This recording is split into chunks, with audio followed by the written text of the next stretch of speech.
everybody, and welcome to Bright Weird. Interesting subject this one, because today we're at the Step Pyramid of Djoser, which is at a place called Saqqara. It's about 15 miles from the Djoser plateau where the main pyramids are in Egypt. In the distance there, you can see that there's desert for as far as the eye can see, and on the horizon the pyramids at Djoser. That's the Bent Pyramid and the Red Pyramid. In the foreground, Pyramid of Pepe, and to the left you just saw a glimpse of it there, which is the main structure at this site. This is the Step Pyramid of Djoser.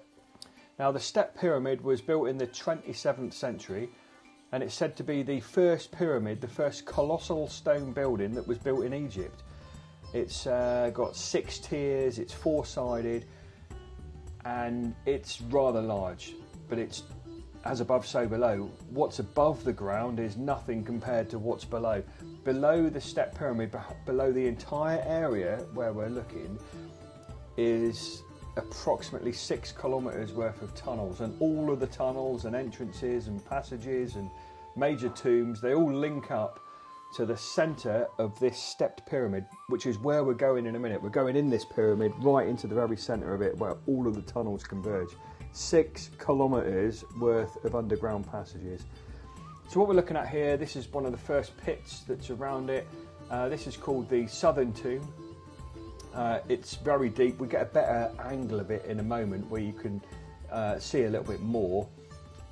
It's uncovering all of this was, there we go, was an absolutely incredible archaeological feat. The whole thing was full of sand, and digging all of that out was one hell of a job for them. Southern Tomb, Southern Door. Moving around now to the other side, and we're going to see another large pit in a moment. Now, if you come to Saqqara, I've mentioned it before, you must have a driver. You can't catch the bus here or get a taxi. They're going to rip you off. It's going to be terrible. Now, the chap who owned the little bed and breakfast hotel, this is his cousin who drove us there. We give him a few dib dobs, and he just stayed with us for the day, like, you know, and it cost peanuts to have someone look after us for the day. And there's another massive shaft that goes all the way down. There was a tomb at the bottom. The whole thing was filled with sand and what have you. What's being pointed out here are some cobras now on the wall. And in the distance we can see the size of the pyramid. You see the little people there silhouetted against it. So this huge forecourt there, which we're now walking on, it was said that the pharaoh had to run around this forecourt several times each year to prove that he was still fit and healthy. And because Djoser lived to be quite old, it might have been quite a thing to see a really old chap jogging around this this huge flat area in front of the pyramid to prove himself to his people. Anyway, here we go. Moving into the pyramid. So this entire area, what you're looking at now, has been refurbished. The area was very, very unsafe for years, and as a result, nobody was allowed in here. No conspiracy, no nothing like that. It was just simply a case that it was just too dangerous. As we come into this area, you'll see there's some reinforcement structures, huge reinforced RSJ beams. The original pillars are there as well, but they've also put a nice new floor down to make it easier. If you want a bit of relief, this is quite a good pyramid to be going in, because unlike the other pyramids where you've got crawl spaces and it's claustrophobic, and this is bright and airy and easy to navigate. There's Timmy filming me, look, I've just popped him up in the corner, and in the little image there, that's me walking in front. So this tunnel, the southern entrance, leads to the central burial chamber. Not the bottom of it.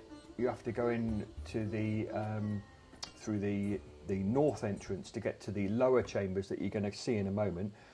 But this entire huge central structure that we're going to see now is actually quite interesting. Now, the roof that we're going to take a look at, that was reinforced by a British company, a company from Wales, I believe, and they put scaffolding all the way up through from the tomb structure at the bottom, scaffolding all the way up through, and at the top they inflated huge airbags to support the ceiling, and then they drilled core rods in to stabilise the ground in the same way that you would in a mine. and you can see some original wooden planks there in the ceiling. And like I said, all of these tunnels and passageways that you can see leading off at different levels, 6 kilometres on multiple levels underneath this pyramid. It's an absolutely huge labyrinth underground. Absolutely fascinating thing to see, this is. Anyway, I'll hand you back to these idiots now and stop doing a voiceover. That's why this place has been closed for so long, because they had to repair it all. But it's nice that they've done this. Look at all of this, like, you can see the chisel marks in the wall. You see that? Yeah.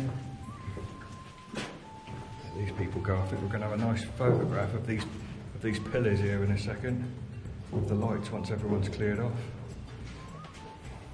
These cracks in the roof that they're trying to manage. Yeah, I know. Oh yeah. Oh crikey, that's some beauty, that, isn't it? They won't be here forever, these men. Well, they've been here 3,000 years. I think we've just propped them up for a little bit longer.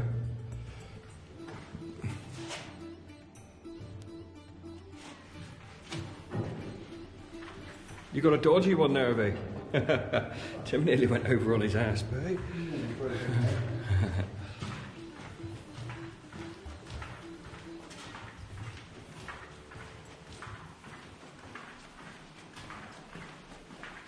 This was a really unstable area. It's nice that they've sorted it all out. Big old chunks of metal in there. Yeah. I ain't get that.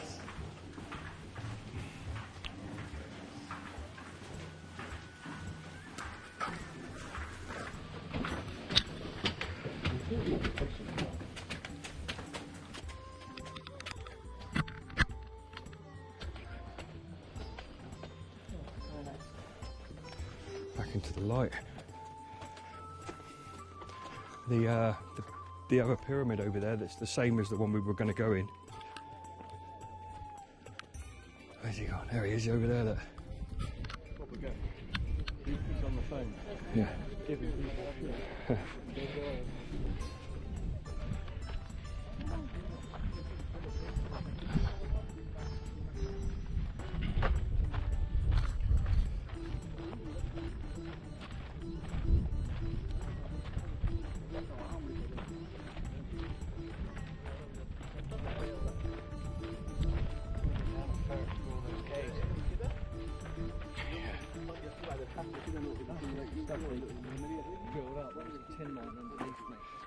Yeah, that's what.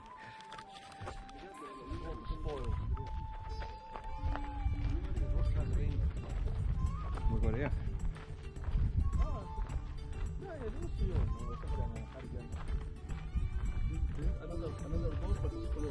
Mm-hmm. Everywhere you have those.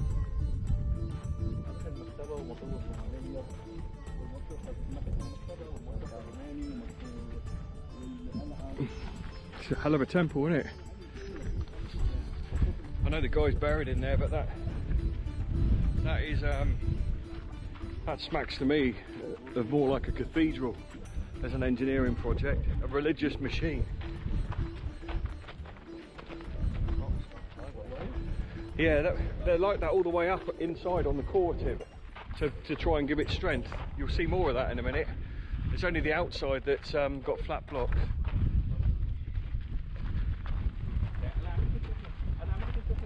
Well, I bought these trekking shoes anyway. Yeah.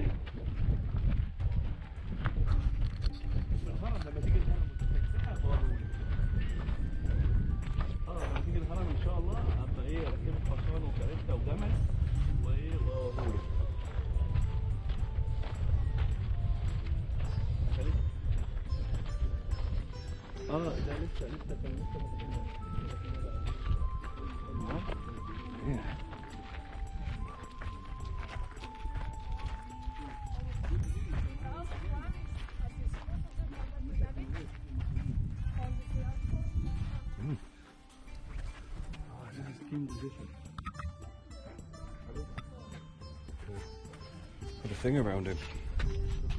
انت وشك كده على فكره من ساعه ما عرفتك وشك كده Ligado one, Can. It's like a hole to look through to see the king. Yeah. Oh my god, that looks incredible.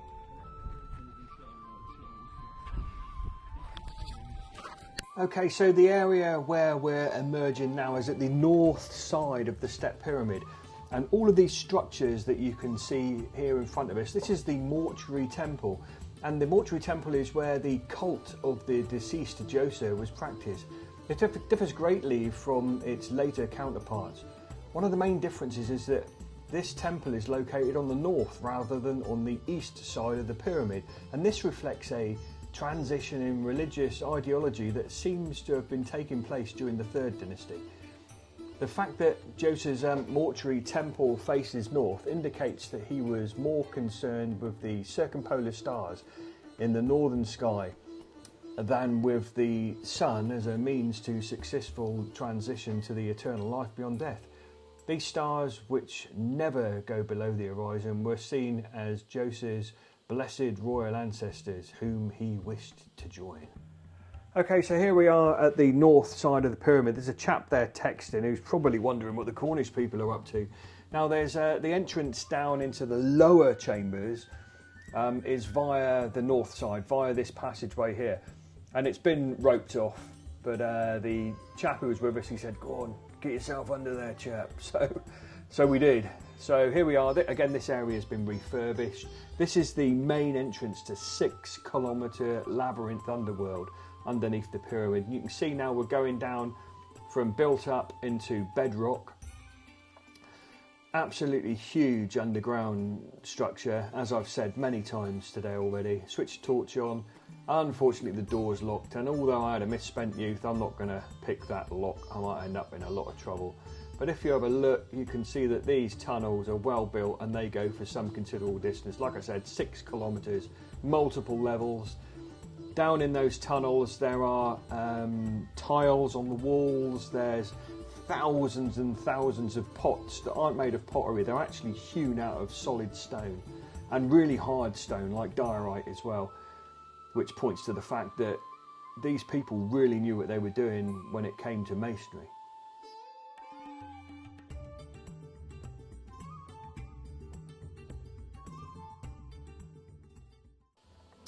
So anyway, that's pretty much the stepped pyramid at Saqqara.